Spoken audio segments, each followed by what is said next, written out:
చూడు గంగా, రుద్రబావ నిర్దోషం నిరూపించాలనే నీ ఆరాటం నాకు అర్థమైంది. రుద్రబావ తప్పు చేయలేదనేది నిజం కావచ్చు, కానీ అందుకు ఆధారాలు దొరికే వరకు అత్తయ్య గారి దృష్టిలో రుద్రబావే దోషిగా ఉంటాడు.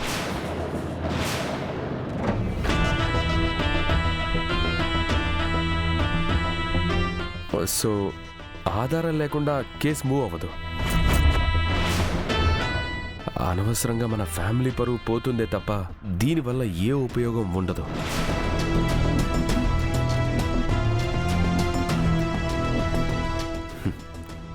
అయినా రుద్రబావని ఫ్యామిలీ మెంబర్స్ నమ్మితే చాలు కదా, బయట వాళ్ళ మాటలు ఎందుకు పట్టించుకోవడం? ఇన్ కేస్ బావ తప్పు చేయలేదని ప్రూవ్ అయినా ఏదో డబ్బులిచ్చి మేనేజ్ చేశారంటారే తప్ప నిజమని ఎవ్వరూ నమ్మరు.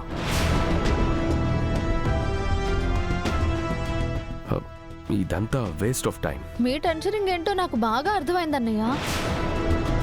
మీరు ఫ్యామిలీ నమ్మితే చాలు అనుకుంటే మరి అమ్మగారు కూడా మనస్ఫూర్తిగా నమ్మాలి కదా.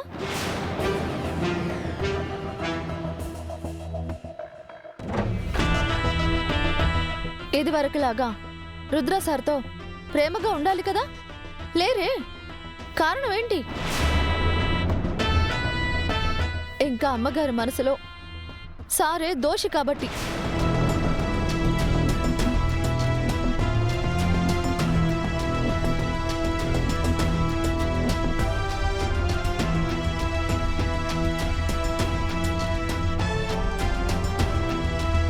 ఆ అభిప్రాయం పోవాలి.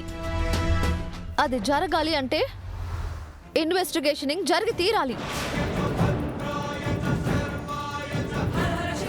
అవును బావా, వదిన చెప్పింది కూడా కరెక్టే కదా. ఇన్వెస్టిగేషన్ చేస్తే మంచిదే కదా. షడప్ సూర్య, షడప్ సూర్య, షడప్ సూర్య.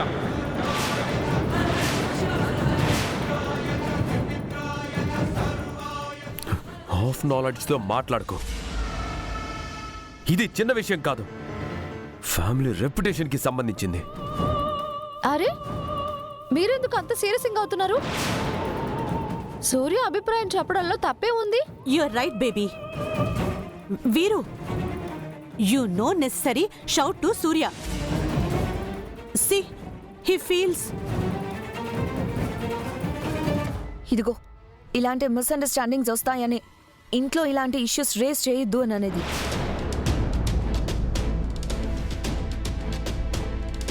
విజేంద్ర ప్రతాప్ గారు, మీ ఫ్యామిలీ అంతా కోఆపరేట్ చేస్తే ఇన్వెస్టిగేషన్ స్టార్ట్ చేస్తాము. సారీ ఎస్ఐ గారు, నా వైఫ్ ఏదో ఆవేశంలో కంప్లైంట్ ఇచ్చింది.